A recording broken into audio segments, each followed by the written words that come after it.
সন্ধ্যার পর কাজ শেষ করে বাড়ি ফেরার পর পাড়ার মোড়ের একটা জম্পেশ আড্ডা বসে। ওয়াহেদ, মাহমুদ, এহমদ তিন ভাই সেখানে উপস্থিত ছিল। হাতে চা আর সবার সঙ্গে জমিয়ে আড্ডা।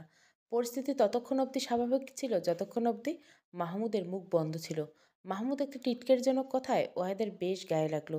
ওয়াহেদ চা খেতে খেতে কথা বলছিল। মাহমুদ কোনো কারণ ছাড়াই ওয়াহেদকে উদ্দেশ্য করে বলল, তোরই তো দিন ভাই, বউ না পোষালে শাশুড়ি। প্রচণ্ড আফসোস হচ্ছে আমার, কেন যে তোর মতো হলো না আমার কপালটা। এক্কেবারে এক ঢিলে দুই পাখি, মা মেয়ে দুজনেই তোর। এটা বলে মাহমুদ দাঁত কেলিয়ে হাসে। ওহেদ কথার মানে বুঝতে পেরেও চুপ থাকলো। আশেপাশে লোকজন আছে, সে মুখ খুলে বিরাট একটা ঝামেলা হয়ে যাবে। মাহমুদের কথার সঙ্গে তাল মিলিয়ে পাশের দাদাও বলে ফেলল, মানে কি? কি বলছো গো? মাহমুদ দাঁত কেলাতে কেলাতে হেসে বলল, ঠিকই শুনেছ। আমাদের ওহাদের খাস কপাল। শাশুড়ি তার নষ্টা কি না, দিনে বউ রাতে শাশুড়ি, আহা। ভাইয়ের চুপচাপ সেখান থেকে প্রস্থান করলো। ভাইয়ের কথাগুলো একেবারে কাটা ঘায়ে নুনের ছিটার মতো। বাড়িতে ফিরে চুপচাপ উঠোনে বসে রইল ওয়াহেদ। ভাই আজ বাড়ি ফিরলে একটা হেস্তনেস্ত করেই ছাড়বে সে। এভাবে সবার সামনে ওসব বলার কি দরকার ছিল? লোকে নিন্দা শুনতে কার ভালো লাগে? মাহমুদ বাড়ি ফিরতে ওয়াহেদ রেগে ভাইয়ের দিকে এগিয়ে গিয়ে বলল, তুমি পেয়েছো কি ভাই? তুমি তো নেমক হারাম। ভাই হয়ে ভাইয়ের ক্ষতি করো, লজ্জা করে না তোমার? মাহমুদ হেসে বলল, এতে লজ্জার কি আছে? আমি তো ভুল কিছু বলিনি। কিছুদিন পরে এমনটাই হবে, দেখে নিস। আমার কথা কখনো বিফলে যায় না। ওয়াহেদের সবচেয়ে বড় ভুল কাজটা করে ফেললো। একটা চেয়ার তুলে নিয়ে মাহমুদের হাতে আঘাত করলো। মাহমুদ আত্মনাদ করে তীব্র শব্দে সুগন্ধা মির্জা নিচে নেমে এলো। পরিজা উমাসহ পরিজার মেজোজা বিমলা নেমে এলো। সুগন্ধা উপর থেকে নিচে নামতেই দেখলো ওয়াহেদের হাতে বড় লোহার চেয়ার। মাহমুদ নিচে পড়ে আছে। সুগন্ধা নিচের ছোট ছেলে ওয়াহেদের গালে একটা চড় মেরে বলল, এই শিক্ষা দিয়েছি আমি তোকে? শেষমেশ বড় ভাইয়ের গায়ে হাত তুলবি? আগে তো তুই এমন ছিলি না। বড় ভাইদের সঙ্গে কখনো কথার অমত করতি না। কে শিখেছে এগুলো? বউ শিখিয়ে দিয়েছে, তাই না? তাই না? ভাইকে মেরে ফেললে সম্পত্তির দুয়ানা বেশি পাওয়া যাবে, তাই তো বলছে, তাই না? ওয়াহেদ উত্তেজিত গলা বলে, আম্মা, তোমার মেজো ছেলে আর সবার সামনে আমার সম্মান উড়িয়ে দিয়েছে। সবার সামনে ইচ্ছে করেই বলেছে আমি নাকি নষ্টা মেয়ে বিয়ে করছি। দিনে বউ আর রাতে শাশুড়ি নিয়ে শুই আমি। বড় ভাইয়ের থেকে এসব শুনতে হলো? আম্মা, তুমি আমার মাথায় লোহা দিয়ে দুটো বাড়ি দাও, আমি মরে যাই, তবু এসব শুনতে ভালো লাগে না আমার। সুগন্ধা নিজের ছেলেকে বিন্দুমাত্র শাসন করলেন না। বাড়িতে সামনে গিয়ে বললেন, যেদিন থেকে এই মেয়েকে ঘরে তুলছি সেদিন থেকে আমার ঘরে বিপদ আপদ লেগে আছে। যেমন মা তেমন তার মেয়ে। নিজে হয়েছে নষ্টা, মেয়েটাকেও বানিয়েছে তেমন। দুটোই চরিত্রে একই রকম। পরপুরুষদের দিকে নজর। এত সম্পত্তির লোনা কিসের তোমার? নিজের বরকে শিখিয়ে দিচ্ছ সব কিছু, তাই না? তোমার মাই তো বলে দিয়েছে এসব করতে, তাই না? নষ্টা পাড়ার মেয়েদের কখনো ঘরে তুলে নেই। অন্তত জমিদার অভিজাত পরিবার তো একেবারেই নয়। ধ্বংস করে দেবে সব কিছু। পারিজার প্রচণ্ড আত্মসম্মানাতে লাগলো কথাগুলো। এখন এখানে তার কি দোষ কি? তবুও এতগুলো কথা শুধু শুধু শুনতে হলো না। এর জবাব সে দেবে। পারিজা উঁচু গলায় বলল, মা, আপনি বলছেন আমার মা নষ্টা, আমার মা ব্যবসায়ী, আমি মেনে নিয়েছি। আপনি ভুল কিছু বলেননি, যা সত্য তাই বলছেন। কিন্তু মা, কথায় কথায় আপনাদের জমিদারি পরিবারের কথা তুলবেন না তো। আপনারা পতিতাবৃত্তিকে ঘৃণা করেন, আপনারা পতিতাদের ঘৃণা করেন। কিন্তু আপনাদের এই ঘৃণা, এই নীতিবাক্য কোথায়? যখন সপ্তাহে দুদিন নির্দিষ্ট দিনে আপনাদের বাড়িতে বাইজিদের আসর বসে, নাকি সেটাও আপনাদের জমিদারি পরিবারের আভিজাত্য? আপনার মেজো ছেলে যখন প্রায় নষ্ট পাড়ায় গিয়ে রাত কাটিয়ে বাড়ি ফিরে, তখন কোথায় থাকে আপনার এই নীতিবাক্য? আপনি সব বুঝে শুনেও চুপচাপ বসে থাকেন। তখন কি নিজের জমিদারি পরিবারের সম্মানের কথা মাথায় আসে না? সুকন্যা রেগে গিয়ে বললেন, যত বড় মুখ নয় তত বড় কথা। কোথা থেকে শিখেছো এত নষ্টামি? মায়ের বয়সী একটা মেয়ের সাথে এভাবে কথা বলতে লজ্জা লাগে না তোমার? পারিজা তাচ্ছিল্য হাসি হেসে বলল, আমি তো ভুল কিছু বলিনি মা। মায়ের বয়সী একটা মেয়ের সঙ্গে আমি এভাবে কথা বলছি, তাই আমি নষ্টা। আপনি যখন নিজের বয়সী একজন নারীর সম্পর্কে এত বাজে বাজে কথা বললেন তখন? সুগন্ধা জোর গলায় বলল, আমাকে এত কিছু বলার পরেও তোমাকে ছাড় দিবে ভেবেছ? খুব শীঘ্রই তোমাকে বাড়ি থেকে বিদায় করব। নাহলে আমার নামও সুগন্ধা না। রোজ রোজ তোমার জন্য এত অশান্তি সইতে পারবো না আমি। বাড়িতে কিছুটা চমকে উঠল। সুগন্ধা ওয়াহেদকে উদ্দেশ্য করে বলল, তুই যদি আমার ছেলে হয়ে থাকিস বাবা, তাহলে তুই এই মেয়েকে তালাক দিবি। এর চেয়ে অনেক ভালো মেয়ের সঙ্গে আমি তোর বিয়ে দিব, যে তোর কানে অন্তত বিষ ঢালবে না। সুগন্ধা উপরে চলে যেতে পারিজা ঘরে গিয়ে বসলো। বিয়ের আগে জীবনটা কত ভালো ছিল পারিজার। সেখানে অন্তত একটা শান্তি ছিল। এখানে শান্তির সটুকুও নেই। রোজ একই জিনিস নিয়ে অশান্তি, নোংরা নোংরা কথা হজম। আর কত সহ্য করতে হবে এসব? ওয়াহেদ ঘরে ঢুকে পারিজার সামনে গিয়ে বলল, মা এক কথার মানুষ পারিজা। আমি যেখানে এত ঝামেলা করে ফেলছি, সেখানে তোমার এত তর্ক করার কি প্রয়োজন ছিল? চুপ থাকলেই পারতে। এখন যদি মা সত্যি সত্যি আমার জন্য মেয়ে দেখে, তুমি আজকে এক্কেবারে ঠিক করে নিই। তোমার মায়ের কথার জবাবে কিছু বলার দরকার ছিল না। তুমি কি একটু চুপ থাকতে পারো না? পারিজা স্পষ্টভাবে বলল, অন্যের বেলায় হয়তো চুপ থাকতে পারতাম, তবে আমার মায়ের বেলায় আমি এক চুলো ছাড় দেব না। আর তুমি আমাকে ভয় দেখাচ্ছ? শুনে রাখো, তোমার মা তোমার জন্য মেয়ে দেখুক কিংবা তোমার বিয়ে দেখ, তাতে আমার কিচ্ছু যায় আসে না। তুমি ভেবেছো তুমি আর একটা বিয়ে করবে, আমি অভাগীর মতো এই বাড়িতে পড়ে থাকবো? কিন্তু আসলে এমন কিছু না। বিয়ে তো দূর কথা, আম্মা তোমার জন্যই যেদিন মেয়ে দেখা শুরু করবে সেদিনই এই বাড়িতে আমার শেষ দিন। তোমাদের এই সংসারের প্রতি অনেক আগের থেকে আমার মন উঠে গেছে। বিয়ের কয়েকদিন পরেই যখন এত অপমান অপদস্থ হতে হয়েছিল, তখনই আমার মনে হয়েছিল এই সংসার আমার জন্য নয়। যেখানে আমার মূল্য নেই, সেখানে আমার স্থায়িত্ব একেবারেই কম। ওয়াহেদ উচ্চস্বরে বলল, পারি যা, আমার উচিত ছিল আরও আগে আমার জন্য মেয়ে দেখা। তোমার মতো একটা মেয়ের সঙ্গে এতদিন থাকা আমার উচিত হয়নি। আসলে সত্যি বলেছিল আম্মা, তোমাদের মতো মেয়েরা এমনই। একুল ওকুল সর্বকুলে তোমাদের থাকতে ইচ্ছে করে, এমন মেয়েদের সঙ্গে থাকা উচিত না। পারিজা ওয়াহেদের দিকে তাকিয়ে বলল, থেকো না, তুমি পুরুষ মানুষ, তোমার মুখে ৩টে শব্দই যথেষ্ট। ওয়াহেদ বিস্মিত হয়ে হলো পারিজা স্পষ্ট ভাষ্য দেখে। আর কিছু বলার ভাষা খুঁজে পেল না। শোকেসের সামনে দামি ধাতুর জিনিসটা নিয়ে আছাড় মারল। দরজা খুলে নিশিরাতে উধাও হলো। পারিজা এক পাও পিছু ডাকলো না। ওয়াহেদ আজকের ব্যবহারে তাকে পারিজার মন থেকে দূরে সরিয়ে দিয়েছে। পারিজা ভোরের অপেক্ষা করলো। ভোর হতে স্নান সেরে শুয়ে পড়ে কাপড় পরে বাড়ি ছেড়ে শূন্য হাতে বেরিয়ে গেল। আসার সময় বাড়ির দিকে তাকিয়ে একবার মনে মনে বলল, আল্লাহ এই দোজকখানায় যেন আর ফিরতে না হয়। ওহাদ সারা রাত কানুর দোকানে কাটিয়েছে। কানুর ছোট্ট দোকান, যাওয়ার জায়গা নেই, দোকানেই খাওয়া দোকানেই ঘুম। ওয়াহেদ মাঝরাতে গিয়ে বেচারাকে আবার জাগিয়ে দিতে সারা রাত চার সঙ্গে বিস্কুট খেয়ে কানুর সঙ্গে গল্প করছে। কানু একবার অবশ্য বলেছিল, এত রাতে এখানে কেন? ওয়াহেদ উত্তরে বলেছিল, তোমার ভাবির সঙ্গে ঝগড়া হয়েছে কানু। একটু করে হেসেছিল। সকালে ওয়াহেদ বাড়ি ফিরে পারিজার প্রতি এক গাধা অভিমান। ওয়াহেদ বাড়ি ফিরে পারিজাকে কোথাও দেখতে পেল না। টপাকে জিজ্ঞাসা করতে টপা বলল, আমি ভোরবেলা যখন আসছিলাম ছোট ভাবিকে বাইরে দেখেছি, ভাবিকে দূর থেকে দেখেছি। ভাবি তো কোনো জবাব দিল না। আমি পরে ভেবেছি অন্য কেউ হয়তো। কেন ভাবি উপরে নেই? ওয়াহেদের মাথায় আকাশ ভেঙে পড়ছিল তখন। পারিজার কথায় কালে স্পষ্ট বোঝা যাচ্ছিল পারিজা মোটেও এখানে থাকবে না। তবুও কেন ওয়াহেদ এত সহজে ধৈর্য হারালো? কেন পারিজাকে একটি বার কাছে টেনে নিল না? পারিজা কত লক্ষ্মী মেয়ে বোঝালেই বুঝতো। ওয়াহেদ নিজের ভুল খুব সহজেই বুঝতে পারল। কিন্তু এখন পারিজাকে কোথায় খুঁজবে? পারিজা ছাড়া তার থাকা অসম্ভব। পারিজা কি তবে এবার তাকে ফাঁকি দিল? আর ফিরবে না সে?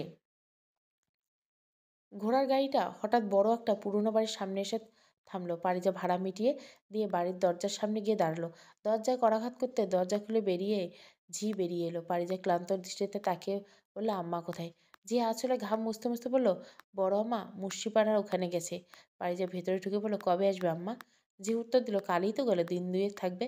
পারিজা কথার প্রসঙ্গে পাল্টে বলে, আচ্ছা তুমি রান্না বান্না করে রেখে চলে যাও, আমি আজ এখানে থাকবো। ঝি মাথা নাড়িয়ে চলে গেল। পারিজা ধীর পায়ে উপরে ওঠে। আম্মাকে দেখার স্বাদটুকু আর পূরণ হলো না। মুর্শিপাড়ায় বেনিমাসির বাড়ি। বেনিমাসি পারিজার আম্মার তৃণমালার সহকর্মী ছিলেন। তিনিও একসময় বৃত্তির সাথে যুক্ত ছিলেন। অবশ্য তিনি সেই কাজ ছেড়ে দিয়েছেন। এখন মানুষের বাড়িতে ঝিয়ের কাজ করে জীবন চালায়। বড্ড ভালো মানুষ তিনি। পারিজাকে ছোটবেলায় খুব আদর করতেন। পারিজার দোতলার সামনে ঘরটায় গিয়ে বসলেন। এই ঘরে পারিজার আম্মা তৃণমালা থাকেন। পারিজা পালঙ্কে হেলান দিয়ে বসতে পারিজার সামনে পুরনো স্মৃতি ভেসে উঠল। পারিজার অশ্রুমাখা দৃষ্টিতে ব্যালকনির দিকে তাকালেন। বাতাসে বারবার ব্যালকনির সামনে দরজাগুলো বাড়ি খাচ্ছে। থতমত আকাশ আর স্থির বাতাসে চারপাশ তছনছ হয়ে যাচ্ছে।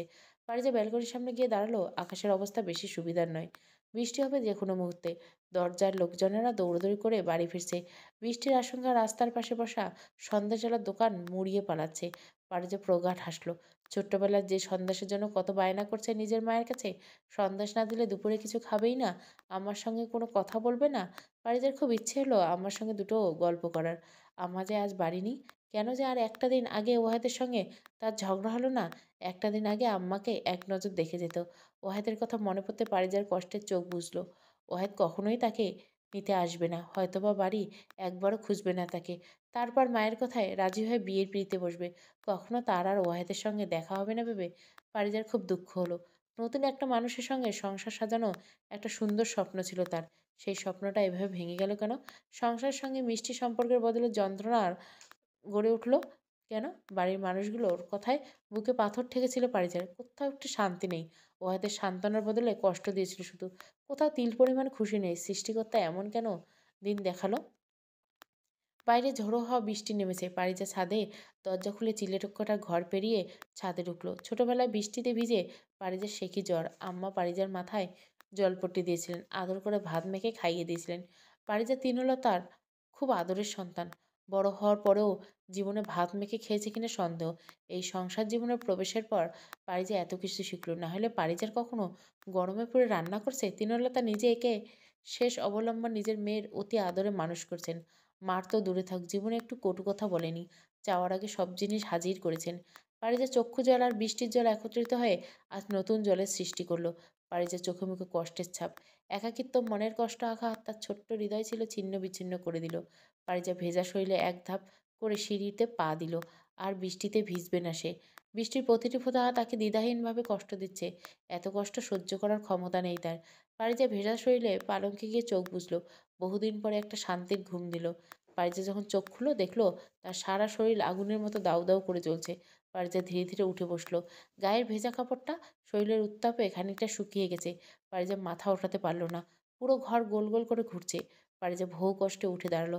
একটু একটু করে সিঁড়ি দিয়ে নামার চেষ্টা করলো। হঠাৎ শারীরিক ভারসাম্য হারিয়ে মেঝেতে গড়িয়ে পড়ল। ঘাড়ের নরম অংশটা সিঁড়ির কোণার সঙ্গে লেগে কিছুটা রক্তপাত হলো। পারিজার চোখ একটু একটু করে বন্ধ হয়ে আসছে। পারিজা অসুস্থ শরীরে কল্পনা করলো ওয়াহেদ ধুমধাম করে বিয়ে হচ্ছে। অচেনা একটা মেয়ের সঙ্গে ওয়াহেদ মুচকি মুচকি হাসছে। পারিজার চোখ এবার অনেকটা বন্ধ হয়ে এলো। এক ফোঁটা পানি গড়িয়ে পড়লো চোখ থেকে। ঝাপসা চোখে পারিজা শুধু দেখলো ওয়াহেদ নতুন একটা মেয়ের হাত ধরে আসছে। পারিজা তীব্র আক্ষেপ চোখ বন্ধ করলো। একবার তার মনে হলো ওয়াহেদ তাকে নিতে এসেছে। পরক্ষণে পারিজার ওয়াহেদের বলা কাল রাতের কথাগুলো মনে পড়লো। ওয়াহেদ তাকে কখনোই নিতে আসবে না। এক পতিতার কন্যার জন্য ওয়াহেদের কোনো ভালোবাসা নেই। আছে শুধু এক কটু কথা আর কষ্ট। ওয়াহেদ তাকে ভালোবাসে না। পারিজা যখন চোখ দুটো খুলল তখন দেখলো তার সামনে বাড়ির ঝি ব্যতীত আর কেউ নেই। পারিজার চোখ খুলতে দেখে ঝি দৌড়ে এসে বলল, ছোট আম্মা একটু দেখে শুনে চলবেন না? বড় আম্মা এসে যদি এসব শুনেন তাহলে খুব কষ্ট পাবে। পারিজা পুরোপুরি চোখ মেলে বলল, আম্মাকে বলো না এসব। আমার শরীরটা ভালো নয়, তুমি যাও। যে দ্রুত ঘর থেকে প্রস্থান করলো। পারিজা উঠে বসলো। গায়ে তার তীব্র জ্বর। কাঁপা কাঁপা হাতটা ঘাড়ে রেখে দেখলো রক্ত শুকিয়ে গেছে। পারিজা পুনরায় পালঙ্কে শুয়ে পড়ল। গায়ের শরীরটা শুকিয়ে গেছে। এখন আর বিছানা ছেড়ে উঠবার শক্তি নেই। পরে উঠে শাড়িটা পাল্টে নেওয়া যাবে। আনুমানিক সন্ধ্যার দিকে ঝি পারিজার কাছে আসলো। পারিজা তখন বিছানায় আরাম করছে। ঝি পারিজাকে বলল, বড় আম্মা আপনার স্বামী আসছে। পারিজা ক্ষণিকের জন্য স্তব্ধ হয়ে গেল। ঝিকে তৎক্ষণাৎ জিজ্ঞাসা করল, কে এসেছে? ঝি এসে বলল, আপনার স্বামী এসেছে ছোট আম্মা। পারিজা প্রত্যুত্তর কিছু বলল না। ঝি এসে বলল, আম্মা আমার কাজ শেষ, আমি গেলাম। ওনাকে বলছি বাড়ির গেটটা লাগিয়ে দিতে। রান্নাবান্না সব করা আছে, আপনি একটু কষ্ট করে উঠে খেয়ে নিন। আমি গেলাম আম্মা। পারিজা তখনও চুপ। ঝি কি তার সঙ্গে মজা করে গেল? ওয়াহেদ সত্যি তাকে নিতে এসেছে, কিন্তু ওয়াহেদ এখানে কেন আসবে? তাকে যে ওয়াহেদ প্রচণ্ড ঘৃণা করে। ঘৃণার কারণে তো সেদিন এতগুলো কথা বলল। ওয়াহেদ তো তাকে ভালোবাসে না। তাহলে ফিরে আসলো কেন? পারিজা বিছানা থেকে নেমে দৌড় খুলে ছুটে গেল। তার অসুস্থতা, জ্বরে কাঁপুনি সব যেন নিমেষেই সেরে গেল। নিচতলার ঘরের সামনে একটা ছায়া মানুষের মূর্তি। পারিজা নিচে দিতেই কে যেন তাকে এক ছুটে জড়িয়ে ধরল। পারিজা থমকে গেল। শরীরের ঘ্রাণটা বলে দিল মানুষটাকে। সব অভিমান গলে গিয়ে যেন পানি হয়ে গেল। পারিজা জ্বরের ঘোরে ঝাপসা চোখে অনুভব করলো একটা পুরুষ মানুষ তাকে শক্ত করে জড়িয়ে ধরেছে। পারিজার শরীরটা আকস্মিক কেঁপে উঠল। চোখ মেলে দেখলো এতক্ষণ সে যা দেখেছে তা সত্যি ভ্রম। এখনো সন্ধ্যা হয়নি। ঝিও বাড়ি ফেরেনি এবং অতি আকাঙ্ক্ষিত পুরুষটি এখনো উপস্থিত হয়নি। তার জন্য সত্যি কেউ আসেনি। পারিজার চক্ষু হতে নোনা জল গড়িয়ে পড়ল। জলের ঘোরে আজগুবি জিনিস চোখের সামনে ভাসতে থাকে। পারিজা বিছানায় ছটপট করতে লাগলো। জীবনে কখনো এতটা একা লাগেনি তার। পারিজা তৃষ্ণার্ত পিপাসার্ত হৃদয়ে আম্মা আম্মা বলে ডাকতে লাগলো। কেউ কোনো সাড়া দিল না। পারিজার ডাকে কেউ সাড়া দিল না। ওয়াহেদ পাড়ার প্রত্যেকটা বাড়ি খুঁজেছিল পারিজাকে। কোথাও পারিজার সন্ধান মেলেনি। ওয়াহেদ ভেবেছিল পারিজা কখনোই তার আম্মার কাছে এসে পৌঁছতে পারবে না। মেয়ে মানুষ এত পথঘাট চিনবে নাকি? প্রকৃতি বড়ই অদ্ভুত আচরণ করলো ওয়াহেদের সঙ্গে। ক্লান্ত শরীরে বাড়ি ফিরতে দেখলো তার মা তার জন্য মেয়ে দেখছে। সুগন্ধার মতে অলক্ষ্মী বাড়ি থেকে বিদায় হয়েছে। শুভ কাছে বেশি দেরি করতে নেই। কবে আবার ওই অলক্ষ্মী ফিরে আসে? সব কিছু আগে আগে সেরে রাখাই ভালো। তাই তো আগেভাগে সব কাজ শেষ করতে ফেলছেন। ওয়াহেদ একটা বিয়ে দিতে পারলে এবার শান্তি। ওহা যখন ঘরে ঢুকলো তখন সে ঘরে ঢুকে পারিজার খোঁজ করলো। হঠাৎ তার মনে পড়লো পারিজা আজ সারাদিন হতে নিখোঁজ এবং তাকে এখনো পাওয়া যায় না। ওহাদ ঘরের একপাশে বসে একটা কথা ভাবলো, আজ যদি সে পারিজাকে না খোঁজে তবে আর কখনোই তার সন্ধান পাবে না। সুগন্ধা তার জন্য মেয়ে দেখছে, পারিজাকে ছেড়ে আরেকটা বিয়ে করা ওহাদের জন্য অসম্ভব। অভিমানে কয়েকটা কথা হয়তো সে বলেছে, তবে এটা সত্য যে সত্যি সত্যি পারিজাকে ভালোবাসে। পারিজার জায়গায় অন্য কাউকে দেওয়া সম্ভব না। পারিজা রাগী মুখখানা অগ্নির ন্যায় উত্তপ্ত মেজাজখানা ছেড়ে অন্যের দিকে মুখ ফেরানো অসম্ভব। ওয়াহেদের ক্লান্তি মুহূর্তেই শেষ। পারিজাকে খুঁজতে খুঁজতে সেদিন আর কাজে যাওয়া হয়নি ওয়াহেদের। ওয়াহেদ চোখ বন্ধ করে একটা নিঃশ্বাস ফেলল। দ্রুত হেঁটে ঘোড়ার গাড়ি নিয়ে শাশুড়ির বাড়ি চলল।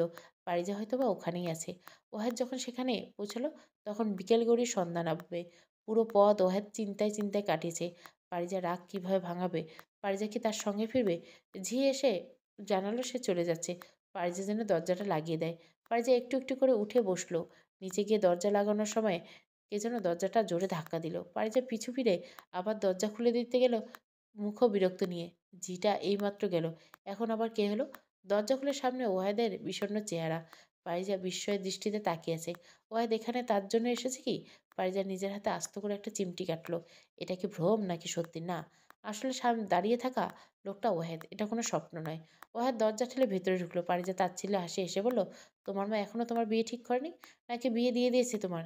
তুমি এখানে আসলে কেন? তোমার তো মায়ের কাছে থাকার কথা। ওয়াহেদ কিছু বলার আগে পারিজা উপরে চলে গেল। ওয়াহেদ চুপচাপ দাঁড়িয়ে রইল। পারিজা দ্রুত বিছানায় শুয়ে পড়ল। সারা শরীর মিয়ে আসছে, মনে হচ্ছে মাথার ওপাশটা ফেটে যাচ্ছে। পারিজা পাশ ফিরে শুয়ে পড়ল। ওয়াহেদ হাতরে হাতরে উপরে উঠে পারিজাকে খুঁজলো। পুরো বাড়ি মানব শূন্য। হঠাৎ ওয়াহেদ দেখতে পেল ওপাশের ঘরের পালঙ্কে কে যেন পাশ ফিরে শুয়ে আছে। ওয়াহেদ একটু একটু করে এগিয়ে গেল। পেছন থেকে হাতটা ধরতে শুয়ে থাকা ব্যক্তিটি উঠে বসলো। রাগী স্বরে বলল, কেমন দেখতে তোমার নতুন বউ? তাকে ফেলে আমার কাছে এলে যে? বিয়েতে পাওয়া সব জিনিস তোমাদের বাড়িতে রাখা? এই বাড়িতে কিছু নেই, তুমি চলে যাও। ওয়াহেদ হেসে বলল, আমার বাড়ি থেকে এত দামি কিছু দেয়নি, তাই আমার ফেরত নেওয়ার মতো কিচ্ছু নেই।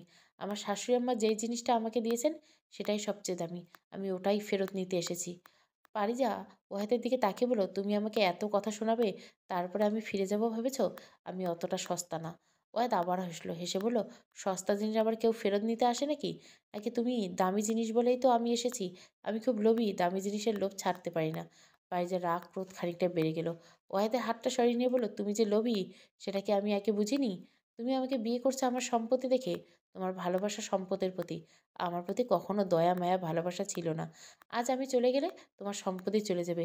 নিজেই লাভের জন্য ফিরে এসেছো, আমার জন্য আসনি। ওয়াহেদ মুখটা তখন বেরঙের বর্ণ ধারণ করলো। পারিজার সম্পত্তির প্রতি বিন্দুমাত্র লোভ তার নেই। তার নিজেরও যে কম আছে না এমন না। পাড়ার সবচেয়ে দামি এবং সুন্দর বাড়িটা তাদের। টাকা পয়সা সম্পত্তির কোনো কিছুর কমতি নেই। পারিজার সম্পত্তির প্রতি লোভটা কাজ করবে কি করে? ওয়াহেদ চুপ করে রইল। পারিজা মনে মনে ভাবল, সে ওয়াহেদের সঙ্গে ফিরবে না। আবার সেখানে ফিরে গেলে তার নিজের কোনো আত্মসম্মান থাকবে না। সম্মান ব্যতীত কোথাও থাকা অসম্ভব। কেউ ভালোবাসে না তাকে। মায়ের পেশাগত কারণে সকলে তাকে ঘৃণা করে। কেন করে, তার কি দোষ? ওয়াহেদ পারিজার শরীরে হাত দিল। শরীরটা প্রচণ্ড গরম। পারিজা নকশিকাঁথা গায়ে মুড়িয়ে শুয়ে আছে। ওয়াহেদ পারিজার সঙ্গে একই বিছানায় শুয়ে পড়ল। পারিজা তখন ওপাশ ফিরে শুয়ে আছে। ওয়াহেদ পেছন থেকে ফিসফিস করে পারিজাকে বলল, সত্যি যাবে না? পারিজা কঠিন গলা বলে, না। ওয়াহেদ নরম গলা বলে, স্বামী স্ত্রীর মধ্যে তো কত কিছু হয়। রাগটা দেখলে শুধু ভালোবাসাটা তোমার চোখে পড়লো না? কিছুতে কিছু হলে আমার উপর চটে থাকো। আমি না হয় এটা সেটা বলে ফেলি। তুমি এত কথা ধরো কেন? আমি কিছু বললে তোমার রাগ হয়, আমারও তো রাগ হয়। আমি কি রাগ করে বাড়ি ছেড়ে চলে যাই? পারিজা ওয়াহেদের দিকে তাকিয়ে বলল, সেদিন রাতে তুমি ঘর ছেড়ে বের হওনি? বানিয়ে বানিয়ে একটা মিথ্যে কথা বলে আমাকে ভোলাবে ভেবেছিল? আমি অতটা বোকা নেই। ওয়াহেদ পারিজার হাতটা ধরে বলল, কানুর দোকানে বসে চা খেয়ে গল্প করছি, বাইরে গিয়ে কোনো মেয়ের সঙ্গে রাত কাটায়নি। পারিজা ওয়াহেদের দিকে বিরক্ত নিয়ে তাকিয়ে রইল। সব কিছু যন্ত্রণা লাগলেও ওয়াহেদের কথাগুলো সত্যি একটা শান্তি ছিল। যে শান্তিটুকুর জন্য পারিজা সারাদিন ছটফট করছে, সেটা সত্যি ওয়াহেদের কথাগুলো উপস্থিতি ছিল। পারিজা ভোরবেলা ঘুম থেকে উঠে ওয়াহেদ তার পাশে শুয়েছিল। গভীর ঘুমে মগ্ন ওয়াহেদ। পারিজা উঠে গিয়ে খাতা নিয়ে বসলো। দোয়াত কলমে কালি ভিজিয়ে লিখল, আম্মা, আমি তোমার পারিজাত বলছি। আমি এখানে এসেছিলাম, কিন্তু তোমাকে দেখতে পাইনি। আমাকে তোমাকে দেখা না দেখার শোক এখনো কাটছে না। বিয়ের পর থেকে তোমার সঙ্গে একটা বারও তো দূর কথাও হয়নি। আমাকে এত পর করে দিলে আম্মা? আমি কি তোমার কেউ না? পারিজা পৃষ্ঠাটা ভাঁজ করে রেখে দিল। আম্মার উপর তার প্রচণ্ড অভিমান জমে আছে। পারিজা সিদ্ধান্ত নিয়েছে সে কখনোই ওই বাড়িতে ফিরবে না। তবে এই বাড়িতে না ফিরলে সে নিজের কাছেই হেরে যাবে। হারার মতো মেশে না। সে প্রমাণ করে ছাড়বে তার আম্মা খারাপ না। সত্যি বলতে মানুষ আসলে খারাপ হয় না। পরিস্থিতি তাদের খারাপ করতে বাধ্য হয়। পেশা কখনো মানুষের চারিত্রিক বৈশিষ্ট্য নির্ধারণ করতে পারে না। মানুষ তো বেঁচে থাকার জন্য অনেক কিছু করতে বাধ্য হয়। তাই বলে তারা কি খারাপ? তাদের মন, তাদের চরিত্র কি খারাপ? যে বাড়ি ফিরে আসাতে সবচেয়ে অখুশি হয়েছিল, যে অখুশি হয়েছে তিনি হচ্ছেন পারিজার শাশুড়ি সুগন্ধা মির্জা। তবুও তিনি হাল ছাড়েননি। একের পর এক মেয়ে দেখেছিলেন। পারিজা সেই ব্যাপারে নিজের স্বামীর সঙ্গে কথা বলেনি। তবে একটা কথা পরিষ্কার জানিয়ে দিয়েছে, ঘরে যদি আরেকটা বউ আসে তাহলে সেই দিনই পারিজার শেষ দিন এই বাড়িতে। ওহাদ সেটা মোটেও চায় না। বিয়ের কথা তোলাতে বিরক্ত হচ্ছে বারবার। ভর দুপুরে পারিজা ছাদের কিনারে গিয়ে দাঁড়ালো। টপা এলো কাপড় তুলতে। পারিজা টপাকে দেখে সেদিকে এগিয়ে গেল। টপা পারিজাকে দেখে বলল, ছোট ভাবি কবে এলে তুমি? পারিজা হেসে বলল, এই তো কাল এলাম। টপা কাপড়ের বালতি নিচে রেখে বলল, আমি তো ভেবেছিলাম তুমি আর ফিরবে না। পারিজা তাচ্ছিল্য হাসি এসে বলল, আমিও তাই ভেবেছিলাম, কিন্তু এই ফেরাটা আমার জন্য না, আমার আম্মার জন্য। টপা জিজ্ঞাসা দৃষ্টিতে তাকে বলল, মানে? পারিজা হেসে বলে, এদিকে আসো, সবটা বলছি। টপা পারিজার পাশে বসে বসতে পারিজা বলল, আমার আম্মার স্বামী আমার আম্মাকে খারাপ লোকদের কাছে বিক্রি করে দিয়েছিল। তারপর এক প্রকার অসহায় অত্যাচারের শিকার হয়ে আম্মা বৃত্তি বেছে নেয়। টপা অবাক হয়ে বলল, বলো কি ভাবি? তোমার বাবা তোমার মাকে বিক্রি করে দিল? পারিজা নিরস গলায় বলল, উনি আমার আম্মার স্বামী, তবে আমার বাবা নন। আমার প্রকৃত বাবাকে, প্রকৃতপক্ষে আমি কিংবা আম্মা কেউই জানে না। টপা পারিজার কথা শুনে নিজেও খুব কষ্ট পেল। এভাবে তার পারিজাকে প্রশ্ন করা ঠিক হয়নি। পারিজার টপার দিকে তাকিয়ে বলল, 8 মাস আম্মা ওখানে কাজ করছিল। এরপর খানিকটা শারীরিক দুর্বলতা অনুভব করে তিনি বুঝতে পারলেন তিনি গর্ভবতী। আম্মা ভোরবেলা সবার অগোচরে সেখান থেকে অল্প কিছু টাকা নিয়ে পালিয়ে এসেছিলেন। প্রচণ্ড ঝুঁকি নিয়ে এই কাজটা করতে হয়েছিল। ধরা পড়লে জীবন মৃত্যুর ব্যাপার। ওখানে সন্তান জন্ম দেওয়ার শর্ত দুটি। কোনো পতিতে যদি ছেলে সন্তান জন্ম দেয়, তবে সেখানকার মানুষ বাচ্চাটিকে চড়া দামে বিক্রি করে দিবে। আর সন্তানটি যদি মেয়ে হয় তাহলে তাকে বড় করে পেশার বেছে নিতে হবে। আমার সন্তানের চিন্তা করে জীবন বাঁচিয়ে রেখে পালিয়ে এসেছিল। এরপর সেভাবেই আমার জন্ম। টপর প্রশ্ন উত্তর দিতে তাকে বলল, তারপর কি হলো? ছোট ভাবি, পারিজা আবার বলতে শুরু করলো। আমার আম্মা প্রথমে একটি বাড়িতে বেশ কয়েক বছর ঝিয়ের কাজ করেন। তারপর একটু একটু করে সঞ্চয় করা টাকা থেকে একটা দোকান ভাড়া নিয়েছিলেন। কাপড়ের দোকান ছিল সেটা। প্রথম দোকানটা তেমন চলতো না। আম্মা আমাকে নিয়ে দূর দূরান্ত থেকে সুন্দর কাপড় নিয়ে আসতেন। এরপর আস্তে আস্তে দোকানের নাম হয়, খ্যাতি হয়। এরপর আস্তে আস্তে আম্মা আবারও দোকান ভাড়া নিতে শুরু করলেন। এই একটু একটু করে শেষে আমাদের দোকানের সংখ্যা দাঁড়ালো 60টি। আলাদা আলাদা পাড়ায় আমাদের 60টা দোকান ছিল। খুব দুর্লভ সুন্দর টেকসই মানের কাপড় সংগ্রহ করতেন আম্মা। বাড়িতে সুই সুতা দিয়ে নকশা করা জামাকাপড় বিক্রি করতেন। তখন ওখানে কেউ জানতো না আম্মা পূর্বে। তারপর আমাদের অবস্থার উন্নতি হলো। আগে ছোট্ট ভাড়া বাড়িতে থাকতাম। তারপর নিজেদের বাড়ি হলো। বাড়িতে দুবেলা ঝিয়ে আসতো। আমার যখন 13 বছর, আমরা তখন আমাদের নতুন বাড়িতে উঠি। আমি আম্মার সাথে মাঝে মাঝে দোকানে ঘুরতে যেতাম। বাইরে মিষ্টি সন্দেশ কিনে দেওয়ার জন্য বায়না ধরতাম। আম্মা চুলে তেল দিয়ে দিতেন। কত সুন্দর ছিল দিনগুলো। আম্মা পল্লী থেকে পালানোর সময় হাতে একটা জায়গায় এত আঘাত পেয়েছিলেন যে এখনো দাগ রয়ে গেছে। আমি আমার আম্মাকে কখনো ঘৃণা করতে পারি না। আমার মনে সেরকম কিছু কাজ করে না। আম্মা আমার জন্য অনেক কষ্ট সহ্য করেন। আমি ছাড়া পৃথিবীতে আম্মার কেউ নেই। পতিতা হিসেবে হয়তোবা আমি তাকে ঘৃণা করতে পারি। মা হিসাবে কি করে করি? জন্মদাত্রী হিসাবে কি করে করি? আম্মা বলতেন বাইরের দুনিয়া খুব কঠিন। আগে বুঝিনি। তবে এখন বুঝি। আম্মা ঠিকই বলতেন। দুনিয়া খুব কঠিন আর নিষ্ঠুর। আমাকে আম্মাকে এক হতে দেয়নি। আমাদের মাঝে জাতের দেওয়াল তৈরি করে দিছে। মানুষ তো মানুষই হয়। তাই তার প্রতি এত ঘৃণা কিসের? টপা তখন অশ্রুসিক্ত ভেজা ভেজা গলায় পারিজাকে বলল, তোমার আম্মা সত্যিই খুব ভালো মানুষ। তোমার নামটাও কত সুন্দর ছোট ভাবি, পারিজা। পারিজা মুচকি হেসে বলল, আমার নামটা পারিজা না, আমার নাম পারিজাত। আমার আম্মাই শুধু আমাকে এই নামে ডাকেন। জানো, আমি একবার ছোটবেলায় আম্মার আঁচল জড়িয়ে ধরে বলেছিলাম, আম্মা আমার নাম পারিজাত কেন রেখেছ? আম্মা আমার 2 গালে চুমু খেয়ে বলেছিল, তুমি যে পরীর জাত তাই। টপা কান্নামাখা গলায় বলল, ছোট ভাবি তুমি সত্যিই একটা পরী। ছোট ভাইয়ের পরী কিনা জানি না, কিন্তু তুমি তোমার আম্মার পরী ছোট ভাবি। তোমার মতো সন্তান সব মায়ের কোলে কোলে জন্মাক। অন্য কেউ হলে সত্যি মায়ের সঙ্গে যোগাযোগ রাখতো না। তুমি তোমার আম্মাকে বুঝতে পেরেছো। তোমার আম্মা সত্যি ভাগ্যবান। পারিজা স্থির হেসে বলল, ভুল বলছো টপা দিদি। আমি আম্মাকে পেয়ে ভাগ্যবতী। দিন কয়েক পরে কথা, সকালে বাড়ির পত্রিকার সঙ্গে পারিজার নামে একটা চিঠি এলো। টপা সুযোগ বুঝে চিঠিটা সরিয়ে দিল। কারো হাতে পড়লে পারিজার যদি বিপদ হয়।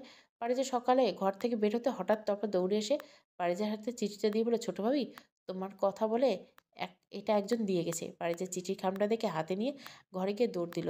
খামটা খুলতে আঁকাবাঁকা হাতে লেখা একটা চিঠি বেরিয়ে এলো। পারিজা লেখাগুলো দেখে হাসলো। লেখাগুলো তার মা তৃণমালার। পারিজা নিজে লিখতে শিখেছিল তার মাকে। এ কারণে এমন আঁকাবাঁকা হাতের লেখা। পারিজা চিঠিটা এবার পড়তে শুরু করলো। আমার পারিজাত, তোমার তো দামি আর কোনো কিছু নেই। তোমাকে আমি অনেক ভালোবাসি আমার মা। মায়েরা চাইলে মেয়ের সঙ্গে বিয়ের পর এত যোগাযোগ করতে পারে না। তুমি সংসারে মন দাও মা। আমি যতদিন বেঁচে আছি ততদিন অবধি তোমার সঙ্গে আছি। তুমি স্বামী সংসার নিয়ে সুখে থাকো। সৃষ্টিকর্তা তোমার সব সুখ দিক। পারিজা চিঠিটা পড়ে ফুপিয়ে ফুপিয়ে কেঁদে ফেললো। মনে মনে বলল, আম্মা আমি একটুও ভালো নেই। আমার সংসার সুখের ছিটেফোঁটা নেই। আমি ভালো নেই আম্মা। পারিজা নিচে নেমে দেখলো সুগন্ধা একজন লোকের সঙ্গে কথা বলছেন। লোকটি সুগন্ধাকে বলছে, তাহলে দিনক্ষণ তাই রইল বেআইন।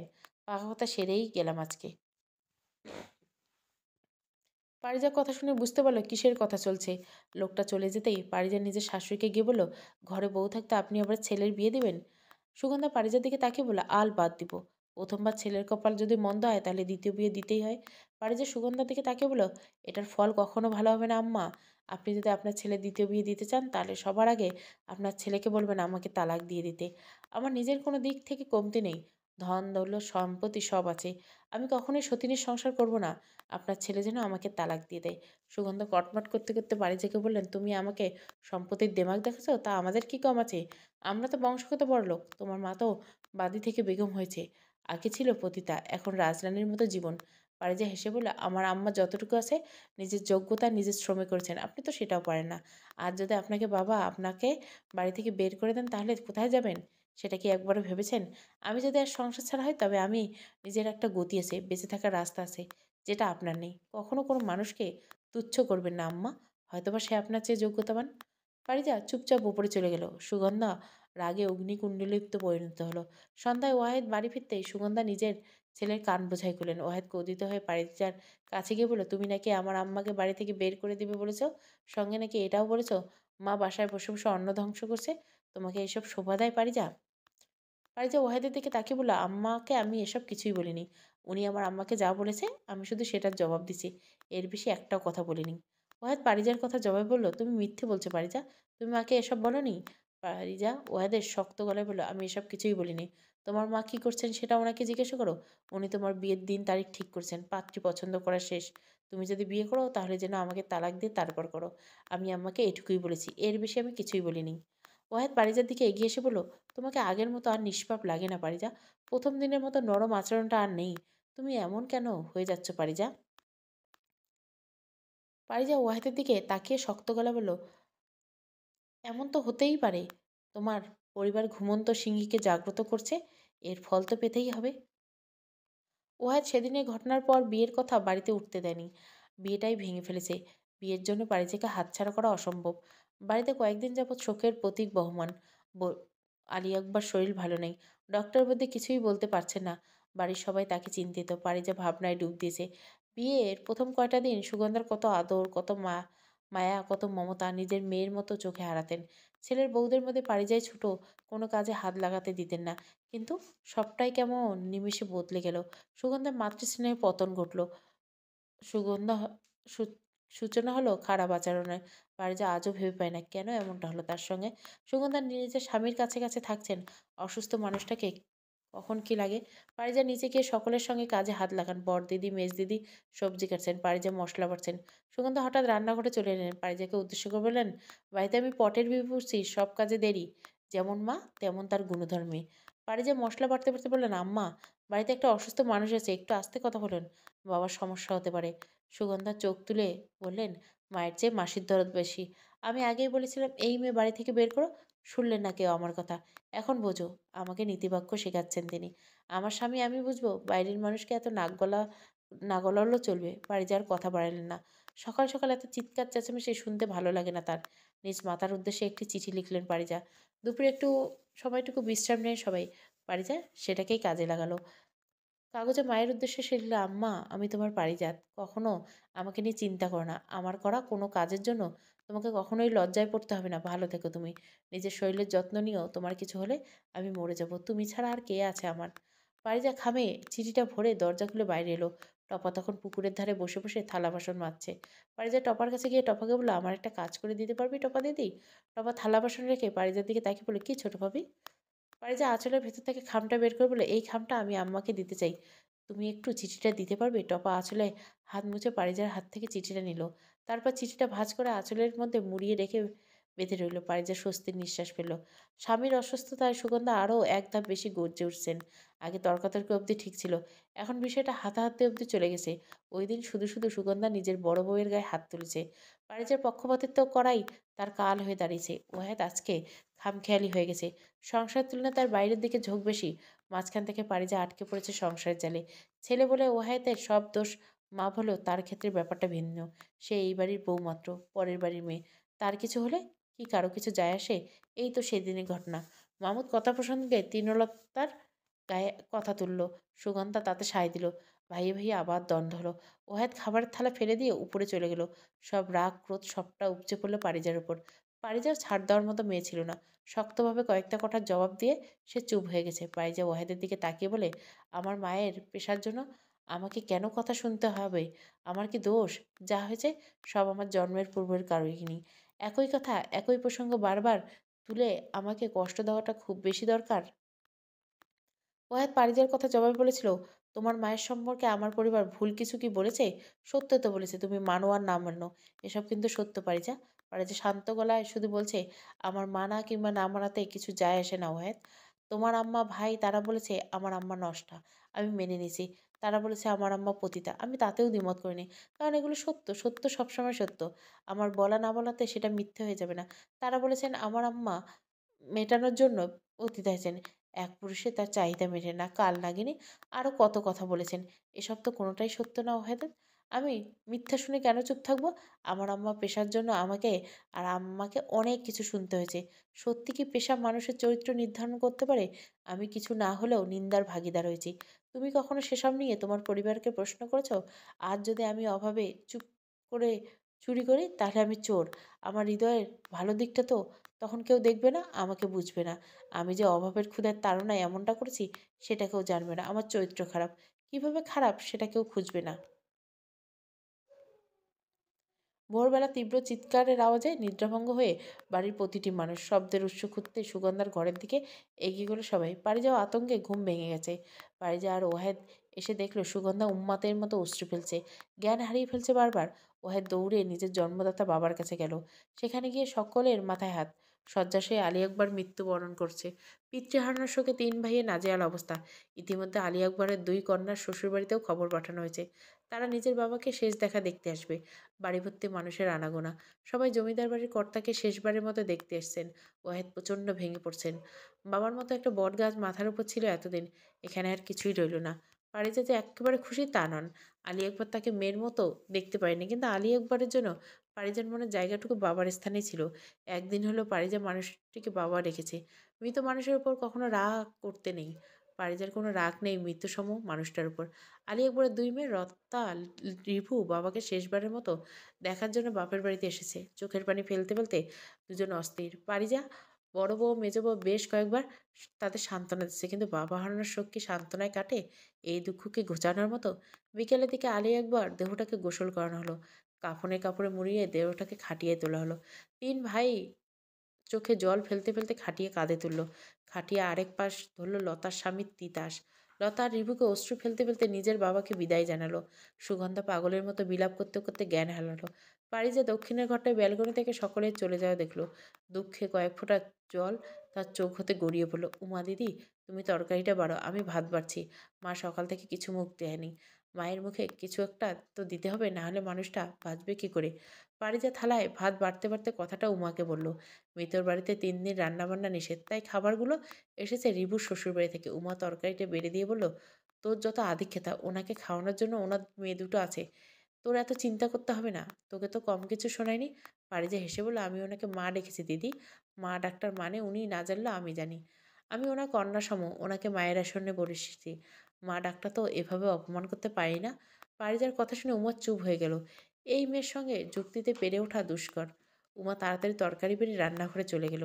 ওয়াহেদ শিলাস্তরে মতো হৃদয় আজ অর্ধগলিত। পারিজাকে জড়িয়ে ধরে হঠাৎ সে কেঁদে ফেলল। পারিজা পিঠে হাত বুলিয়ে দিল। পিতৃস্নেহ হতে বঞ্চিত হলে পারিজা পিতার মর্ম জানে, তাই হয়তো ওয়াহেদের এই বুক ভাঙা কষ্টে তার বুক ভাঙছে। পারিজা কষ্ট কিছুটা হলেও আজ উপলব্ধি করতে পেরেছে ওয়াহেদ। জীবনে মা বাবার মূল্য অনেক, চাইলেও পারিজা এরপরও কখনো তার মাকে নিয়ে কথা শোনাতে পারবে না ওয়াহেদ। আর সব কিছু বুঝতে পেরেছে সে। জীবনে যত কিছুই হোক না কেন সন্তানের সবচেয়ে প্রিয় মানুষ তার বাবা মা। বাবা মা যেভাবে নিজের সন্তানদের আগলে রাখে, সন্তানরা সেভাবে নিজের বাবা মাদের আগলে রাখতে চায়। পরদিন সকালে উঠে পারিজা দেখলো বাড়ির সকলে তখন শোকাচ্ছন্ন। পারিজা দীর্ঘশ্বাস ফেলে উঠোনে বসলো। সুগন্ধা হঠাৎ পারিজাকে দেখে তেড়ে আসলেন। পারিজা হঠাৎ সুগন্ধাকে এভাবে ছুটে আসতে দেখে চমকে গেলেন। সুগন্ধা পারিজার সামনে এসে পারিজাকে বলল, আমার চোখের সামনে থেকে দূর হ। এই মেয়ে আগুন মুখে যেখানে যায় সর্বনাশ করে সব শেষ করে ফেলে। দূর হ, সর্বনাশে এক্ষুনি চলে যা পোড়ামুখে। আমার সুস্থ সবল স্বামীটাকে গিলে খেলি, এখন কি সংসারটাকে আস্ত গিলে খাবি? তোকে মেরে ফেলবো পোড়া কপালি। পারিজা ভীত সন্ত্রস্ত দৃষ্টিতে সুগন্ধার দিকে তাকালো। গায়ে কালকের এই একই শাড়ি। লতা দৌড়ে এসে সুগন্ধাকে সরিয়ে দিল। রিভু পারিজাকে অনুরোধের স্বরে বলল, তুমি কিছু মনে করো না গো ছোট বউ। আম্মা এখনো শোক কাটিয়ে উঠতে পারেনি, পাগলের মতো বিলাপ করছে। মুখে যা আসছে তাই বলে বেড়াচ্ছে। আর কয়েকটা দিন গেলে আম্মা ঠিক হয়ে যাবে। তুমি কিছু মনে করো না।